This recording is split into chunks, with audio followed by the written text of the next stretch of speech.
Parts of Mindanao experienced massive flooding due to non-stop rains. And for details, we bring in our News 5 correspondent, Bril Montalvo. Bril, lakas daw ng ulan sa Davao?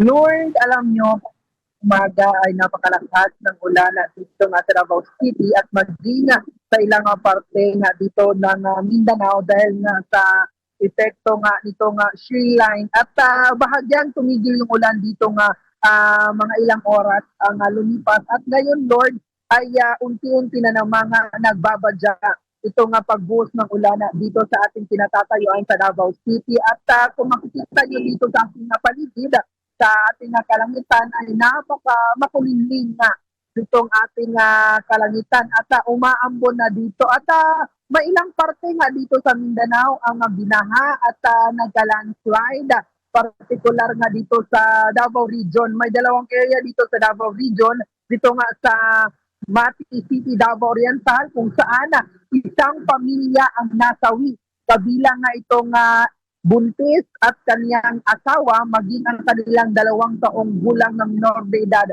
At doon din sa Moncayo, Davao de Oro, nasawi din ay itong padre ni pamilya at ang kanyang 2 anak na minor de edad matapos magka-landslide doon sa kanilang bahay na kung saan nakatirik ang kanilang bahay at mahimbing silang natutulog kaninang madaling araw nang mangyari ang landslide. Ito nga sa Mati City, Davao Oriental, itong magpamilya ay isinugod pa sa ospital pero iniklarang dead on arrival. At ito namang sa Moncayo, Davao de Oro, isa yung padre de pamilya at 2 niya minor de edad lang ang namatay kasi yung ina nila swerte na nagtatrabaho sa Davao City kaya hindi nasali doon sa pagguho ng lupa kung saan natabunan ang kanilang mga bahay.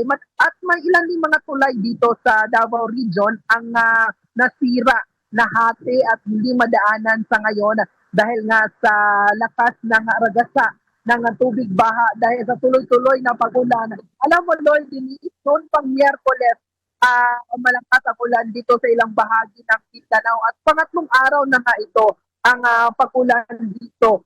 Dulot nga nitong shear line. Lord, Denise? Okay, Bril, how is LGU dealing with all the rain? Yung evacuation ba ngayon ay talagang ini-implement na? And how many families are affected so far? Alam mo, Denise, dito sa Davao City ay kaninang madaling araw ay nag-suspende na ng klase ang lokal na pamahalaan dito. Bagamat walang baha dito at walang evacuees dahil nga sa lakas ng ulan sa sunod-sunod or tuloy-tuloy na pag-ulan dito sa Davao City ay nagpatupad na ng class suspension o level ito nga sa Davao City. At sa ilang bahagi naman ng Mindanao kagaya ng Surigao del Sur, Caraga Region at dito nga sa Nabunturan, Davao de Oro ay kagabi pa lang nagsagawa na ng preemptive evacuation. Ito nga mga lokal na pamahalaan dito sa Mindanao dahil nga itong epekto ng Shilan. At ayon nga sa Pag-asa ay aabot pa hanggang bukas, araw ng Sabado. Ito nga inaasahan natin ang pag-ulan dito sa Mindanao. At hindi lang dito sa Mindanao, apektado din maging ang ilang lugar sa Visayas. At doon naman sa mga evacuees, ay inaalam pa natin kung ilan ang lahat ng total ng evacuees dito nga sa nangyaring malakas na pag-ulan dulot ng shear line dito sa Mindanao. Dili.